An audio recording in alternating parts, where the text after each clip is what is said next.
ఆయనతో పోల్చడం కాదు. సో రీజనల్ రాజమౌళి గారు మీరు, సో మీ గురించి చెప్పేది అడిగేది ఏం లేదు. కంగ్రాట్స్ మరోసారి చెప్పడం తప్పించి. రీజనల్ రావిపూడి అనండి ప్లీజ్. సో ఎందుకంటే ఆయన ఈజ్ లైక్ రాజమౌళి గారు is a Jain personality. So నాకు ఆయనతో అస్సలు ప్లీజ్, అంటే ఆయన వెనక ఎక్కడో పక్కన అంటే okay, but I'm happy with this. Okay, LVR గారికి ఇవ్వండి సార్. ఎల్వీఆర్ గారు మీ అందరితో కూడా ఎక్కువ ఫోన్లో టచ్లో ఉండవు, కానీ చూడడం ఇదే ఫస్ట్ టైం అందరినీ. మిమ్మల్ని చూస్తూనే ఉంటామండి. మీ ఇంటర్వ్యూలు మీ రివ్యూలు చూడకుండా మేము ఏ రోజు నిద్రపోమండి. మూర్తి గారిని చూడకుండా మేము పడుకోం.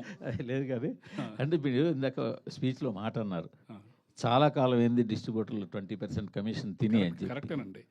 కానీ గత 2 ఏళ్ళుగా చాలా పెద్ద సినిమాలు వచ్చాయి, చాలా పెద్ద పెద్ద అంకులు పోస్టర్లు వేసిన సినిమాలు వచ్చాయి.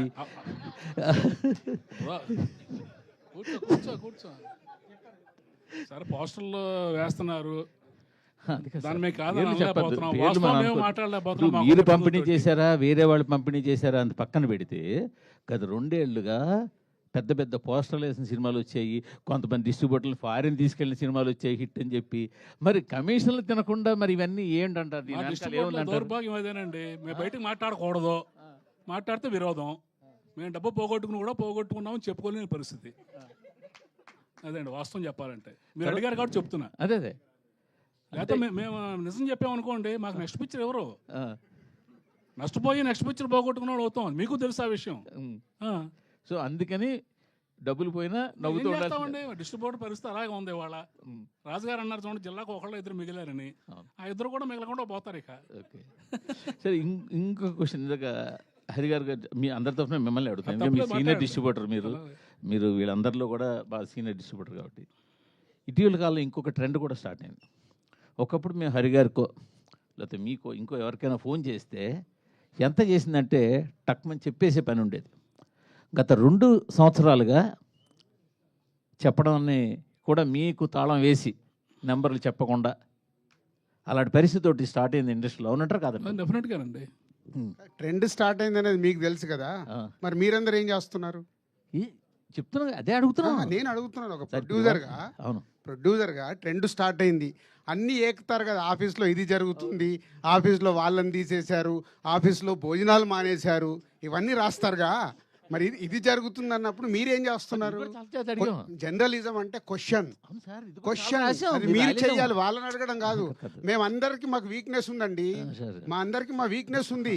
మీకు ఏంటంటే ఇక్కడ విషయం ఏంటంటే ఆయన చేతి చెప్పిస్తున్నాను ఈ ట్రెండ్ స్టార్ట్ అయింది. అది ఆయన డిస్ట్రిబ్యూటర్ గా ఈ ట్రెండ్ స్టార్ట్ అయిందని నేను మీకు ఒక పాయింట్ కి తీసుకొచ్చి, ఆఫీస్లో మా ఆఫీస్లో భోజనాలు కూడా మానేశారు అనేది రాశారు కదా.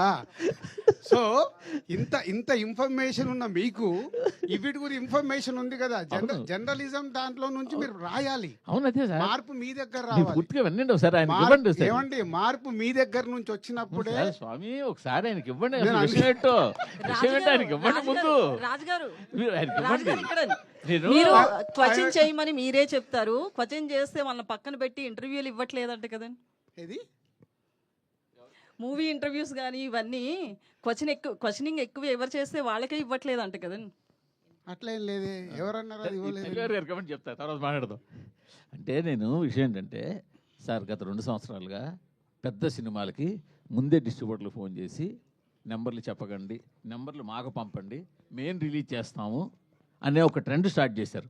మొన్నాడు వాళ్ళు ఏ నెంబర్ రిలీజ్ చేస్తే అవే బయటికి వెళ్తున్నాయి.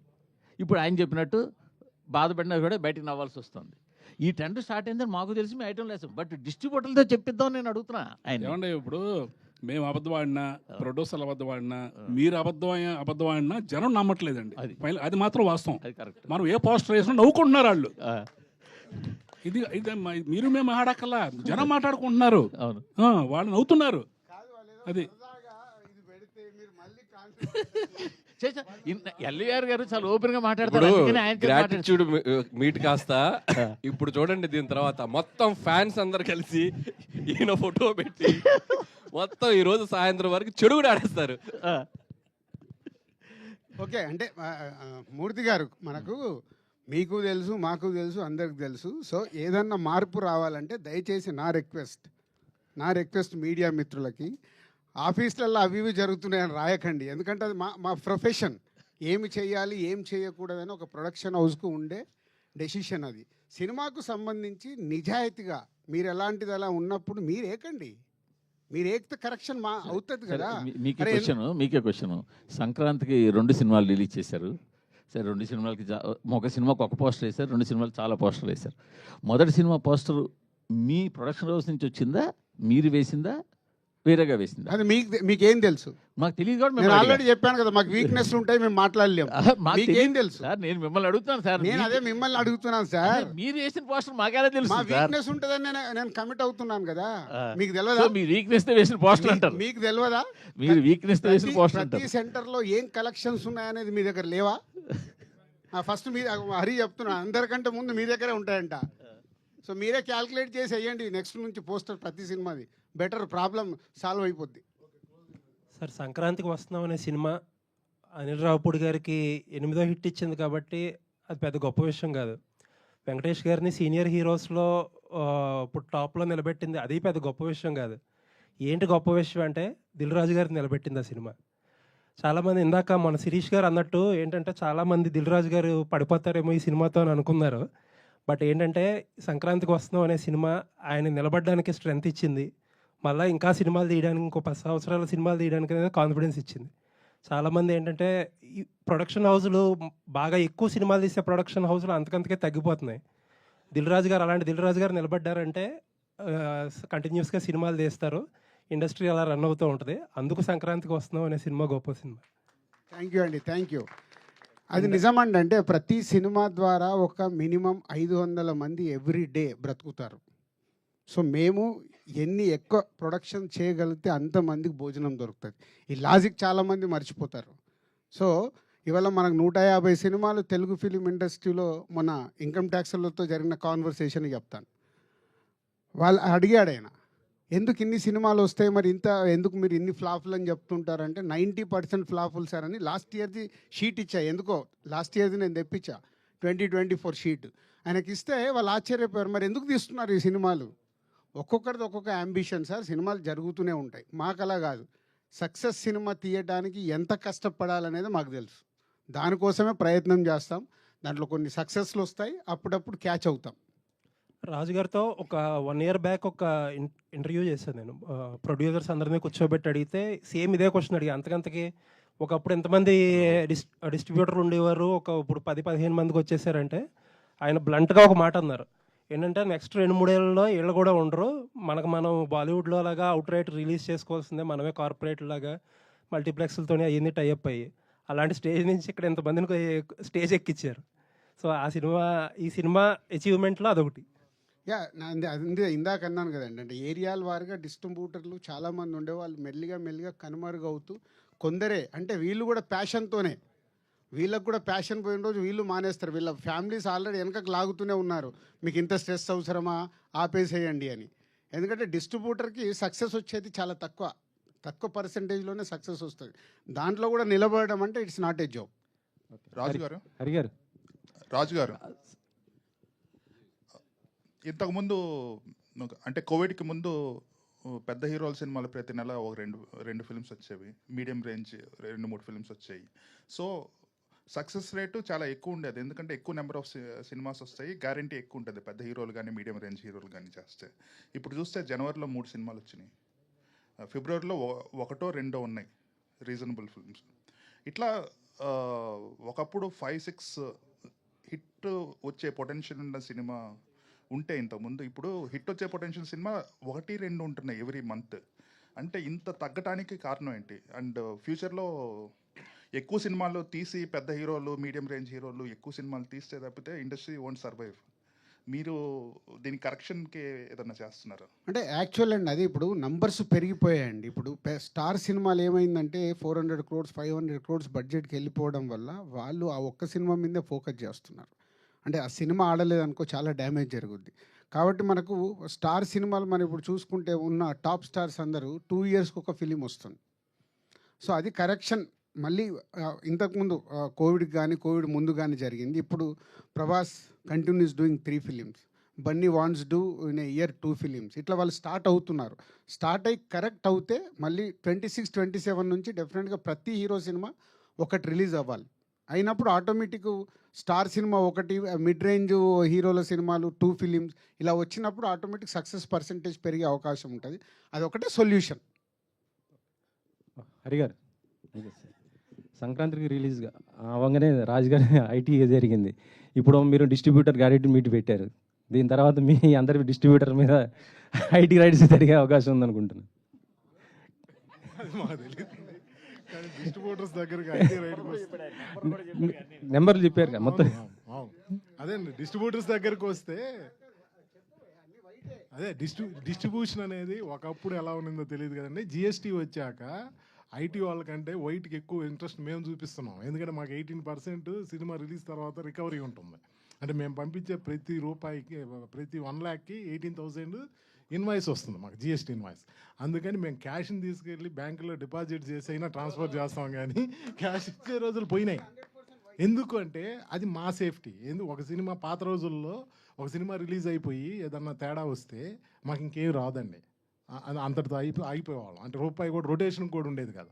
ఇప్పుడు లక్కీగా జిఎస్టీ పుణ్యం అని చెప్పి మాకు ఒక సినిమా ఏదైనా తేడా వస్తే ప్రొడ్యూసర్స్, ప్రతి ప్రొడ్యూసర్ మన తెలుగు ఇండస్ట్రీలో ఏ ప్రొడ్యూసర్ అయినా సినిమా తేడా వస్తే GST invoice within 1 monthలో ఇచ్చేస్తున్నారండి.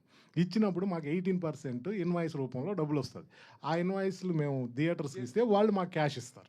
Cash means వైట్లో ఇస్తాం. అంటే ఆ అమౌంట్ ఒక 1 crore, మాకు 1 crore ఇన్వాయిస్ వస్తే 18 lakhs మా బ్యాంక్లో ఉన్నట్టు. ఇది చాలా హ్యాపీ. అందుకని మేము ఏదన్నా చిన్న సెంటర్ అంటే జిఎస్టీ పరిధిలో లేని థియేటర్స్ చాలా ఉంటాయి, అంటే సెంటర్స్లో ఉన్నాయి. అక్కడ 5,000, 10,000 కలెక్షన్లు వస్తే 1 లక్ష, 2 లక్షలు చేరితే కూడా దాన్ని తెచ్చి అకౌంట్లో వేసే కొడతాం మేము, ఎందుకంటే మాకు ఇన్వాయిస్ కావాలి. అందువల్ల అది. ఇంకొకటి 90% ఫ్లాపులు ఉంటాయండి. ఇప్పుడు 10% సక్సెస్ రేట్ కూడా లేదు ఈరోజు. 10% సక్సెస్ రేట్లో అసలు అయ్యేటి 5% ఉంటే కమిషన్లు వచ్చే సినిమాలు 1, 2 ఉంటాయి. ఇది నిజం. టోటల్గా 1 yearలో సినిమాలు చేస్తే మ్యాక్సిమం 10 moviesకే 20% కమిషన్ వస్తాయి. ఒక 5 movies బ్రేక్ ఏమైనా అవుతాయి, ఒక 5 movies ఏదైనా 5%, 10% ఉంటాయి. ప్లస్ ఇప్పుడు చాలా సినిమాలు రిలీజులకే వచ్చేసాయండి. మేము కూడా చాలా వరకు డిస్ట్రిబ్యూషన్ జస్ట్ కమిషన్కే చేస్తున్నాం. పర్చేజింగ్లు కూడా తగ్గిపోయాయి. మాకున్న కొన్ని రెగ్యులర్ బ్యానర్స్లో తప్పితే ఇంక. అందువల్ల ఎవరు వచ్చినా దాని గురించి ఎవరికి టెన్షన్ లేదండి. డిస్ట్రిబ్యూటర్స్ పరిస్థితి అందరికీ తెలుసు, మీకు తెలుసు, అందరికీ తెలుసు. ఓకే అనిల్ గారు, ఈ సినిమా తర్వాత మళ్ళీ ప్రేమ కథలు మొత్తం మారిపోయే అవకాశం ఉంది. కొత్తగా డైరెక్టర్స్ ఎవరైనా సరే సినిమా చేయాలంటే మారిపోతారా? వెంకటేశ్వర గారి క్యారెక్టర్ లవ్ ఒకవేళ ఫెయిల్ అయితే వెంటనే మరో లవ్లో పడిపోయి పెళ్లి చేసుకో ఇలా మార్చేశారు. సో దీనిపైన మంచిదే కదండి. పిచ్చోళ్ళే రోడ్లకి తిరగడం కంటే లవ్లో ఫెయిల్ అయ్యి హ్యాపీగా ఎవరైనా మంచి అమ్మాయిని చూసుకొని పెళ్లి చేసుకొని అదొక మెమరీ లాగా ఉంటే బెటర్ కదా. సో అంతే, ఎనీథింగ్ లైఫ్లో ఒక ఫేజ్ అనుకొని పాసింగ్ క్లౌడ్ లాగా మళ్ళీ ఇంకొక లైఫ్ స్టార్ట్ చేయాలి. లవ్లో ఈరోజు fail, girl friend, boy friend no చెప్తే నెక్స్ట్ డే ఇన్స్టాగ్రామ్లో వెతుకులాట మొదలు పెడుతున్నారు. ఇప్పుడు అవి లేవు, నెక్స్ట్ డేనే. సార్ రాజు గారు అంటే ప్రొడ్యూసర్స్ మధ్య ఉన్న అనారోగ్యకరమైన పోటీ వల్ల ఇండస్ట్రీకి చాలా ప్రాబ్లం ఎదురవుతుంది అనేది బయట ఒక టాక్ అండి. అంటే బ్యానర్స్ మధ్య ఆధిపత్య పోరు కానీ, ఇప్పుడు డిస్ట్రిబ్యూషన్ పరంగా కూడా లాస్ట్ టైం చూసాం ఆధిపత్య పోరు. దీనివల్ల ఇప్పుడు పాపం ఎవరైనా ప్యాషన్తో వద్దాం అనుకున్న ప్రొడ్యూసర్స్ కానీ వీళ్ళకి చాలా ఇబ్బందులు అనేవి ఎదురవుతున్నాయి సార్. అంటే బడ్జెట్స్ పెరిగిపోవడము, లార్జర్ దెన్ బడ్జెట్లు అనేవి లార్జర్ దెన్ లైఫ్లో వెళ్ళిపోవడం, అంటే సినిమా రేంజ్ అనేది పెరగడం వల్ల ప్యాషన్తో కాన్సెప్ట్ బేస్డ్ సినిమాలు చేద్దాం అనుకున్న ప్రొడ్యూసర్స్ కొత్తగా రాలేని పరిస్థితి ఎదురవుతుంది సార్. అంటే దీన్ని ఫ్యూచర్లో బేసిక్గా ఫస్ట్ కరెక్షన్, ఆధిపత్య పోరు అనేది ఇక్కడ ఏముండదు. సో ఎవరి సినిమా వాళ్ళది, సక్సెస్ అవుతేనే కింగ్. దిల్ రాజు అయినా ఇంకోరైనా సక్సెస్ కానప్పుడు ఏముంటుంది, 3 రోజులు కూడా ఆ సినిమా గురించి మాట్లాడారు, మండే రోజుకి మర్చిపోతారు. సో సక్సెస్ఫుల్ తీయటానికి వర్క్ చేయాలి, కానీ ఇక్కడ ఆధిపత్య పోరు అనేది మన తెలుగు ఫిలిం ఇండస్ట్రీలో లేదు. నో సార్, అంటే ఇన్ ద సెన్స్ ఏంటంటే ఇప్పుడు మీరు ఒక హీరోతో, ఒక మిడ్ రేంజ్ హీరోతో మీరు తక్కువ రెమ్యునేషన్ ఇచ్చి మీ సినిమాకి పెట్టుకుంటారు సార్. యాక్చువల్గా మీరు కంఫర్టబుల్గా సినిమా చేస్తారు. బట్ మీ కాంపిటీషన్ లేకపోతే ఇంకో బ్యానర్ ఉంటుంది, వాళ్ళు మీరు ఒక 40 కోట్లలో చేసిన సినిమాను ఇప్పుడు వాళ్ళు 70-80 కోట్లలో ఆ హీరోతో సినిమా చేస్తున్నారు. దాని రిజల్ట్ అనేది ఎంత వస్తుందో తెలియదు సార్. బట్ ఆ హీరో నెక్స్ట్ మీ బ్యానర్లో చేస్తున్నప్పుడు మీరు 40లో చేసిన హీరో నెక్స్ట్ ఇమీడియట్గా అతను కూడా మళ్ళీ 70-80 కోట్లు అడిగినప్పుడు దాని ఇంపాక్ట్ అనేది మీ బ్యానర్ మీద పడుతుంది కదా. నేను అడుగుతుంది వర్కౌట్ కాకుండా నేను ఎందుకు తీస్తాము? వర్కౌట్ అవుతాను ఎవరైనా. ఇప్పుడు నువ్వు జీలో పని చేస్తున్నావు, నీకు ఇంకో కంపెనీలో శాలరీ ఇస్తారు, నువ్వు మార్చుకొని వెళ్ళవా? అంటే ఆలోచిస్తాను కదా సార్. అంటే దాని దాని బ్యాక్గ్రౌండ్ అదంతా ఎస్ 2 లక్షలు ఇస్తామంటే వెళ్ళిపోతావుగా. ఎందుకంటే నీ దగ్గర కెపాసిటీ ఉంది, జర్నలిస్ట్గా నువ్వు పనిచేస్తావంటే పక్క ఛానల్ నీకు ఆఫర్ ఇస్తారు. ఇక్కడ కూడా అంతే వాల్యూ. ఆ హీరోతో సినిమా ఆ హీరోతో సినిమా తీస్తే ఈ బడ్జెట్లో వర్కౌట్ అవుతుంది అనుకున్నప్పుడు తీస్తారు. ఎవరిని మనం ఆపలేము. అందుకే ఇక్కడ ఆధిపత్య పోరు ఉండదు అని చెప్పింది నీకు ఫస్ట్, అక్కడ కరెక్ట్ చేశా. సాయి గారు సో సాయి గారు సో అనిల్ గారికి కంటిన్యూగా హిట్లు ఫ్లాప్ లేని డైరెక్టర్, బట్ అయినా కూడా ట్రోల్స్ జరుగుతున్నాయి అంటే ఎవరైనా కావాలని చేస్తున్నారు అనుకుంటున్నారా? మీరేం నోటీస్ చేశారు ట్రోల్స్ అన్ని చూసాక? పనులున్న చెట్టుకు రాళ్ళు పడతాయి అంతే. మీరు చెప్పండి. ఫేమస్ లేకుండా ఎవరు పట్టించుకోరమ్మా, ఫేమస్ ఉన్నారు కాబట్టి పట్టించుకుంటారు. ఫేమస్ అయ్యాడు ఏం చేస్తాడు పాపం. నాది సేమ్ డైలాగ్.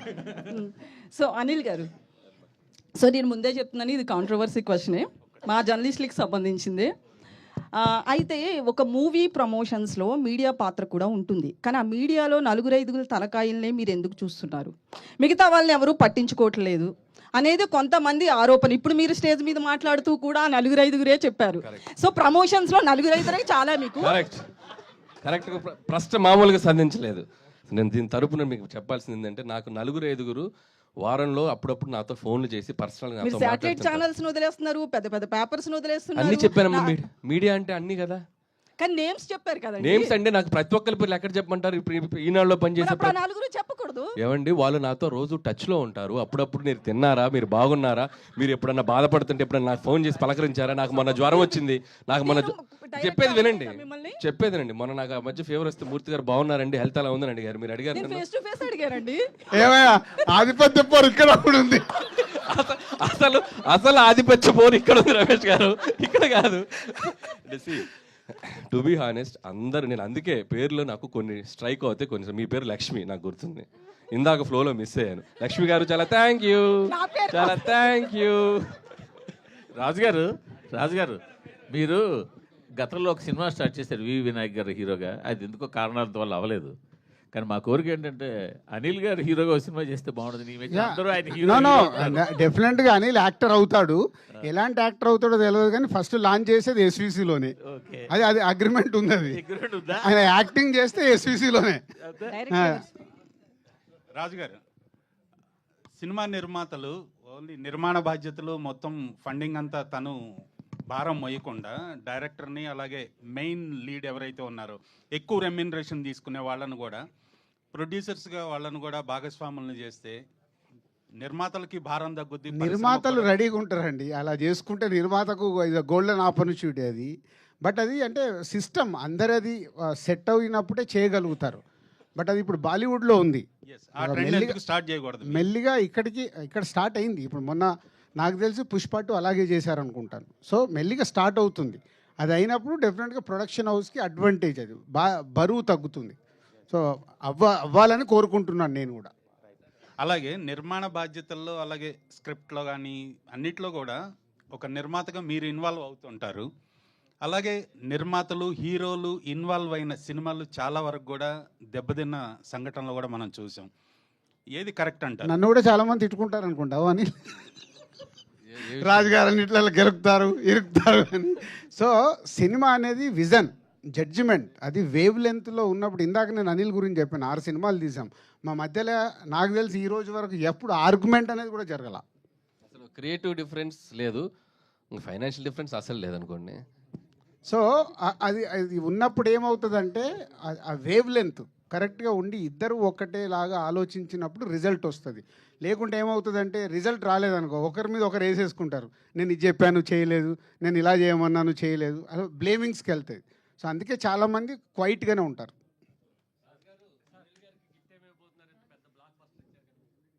ఏం గిఫ్ట్ కావాలని? మీ పేరేంటి? Radha, I love you sir. So కాదు, ఇప్పుడు అనిల్కు మాకు ఉన్న అనుబంధం గిఫ్ట్లతో దూరం కాదు. ఆయన స్టేజ్ మీద చెప్తున్నా, ఆయన ఏది అడిగినా సార్ నాకు ఇది కావాలంటే ఆయన ఇంటి దగ్గర ఉంటుంది. కొందరేమో గిఫ్ట్లు ఇచ్చేసి ప్రమోషన్ చేసుకుంటారు, మాకు ఆ ప్రమోషన్ అక్కర్లేదు, మాకు ఇంటర్నల్గా ఆయన ఏది అడిగినా అయిపోద్ది.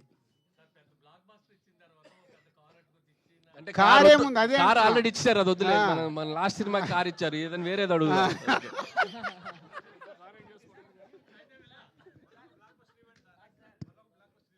ఆయన మనకి ఇవ్వాలి, మనం ఆయనకి ఎక్కడ ఇస్తాము? మాకు బ్లాక్ బస్టర్లే కావాలని అడుగుతున్నాం. Thank you very much.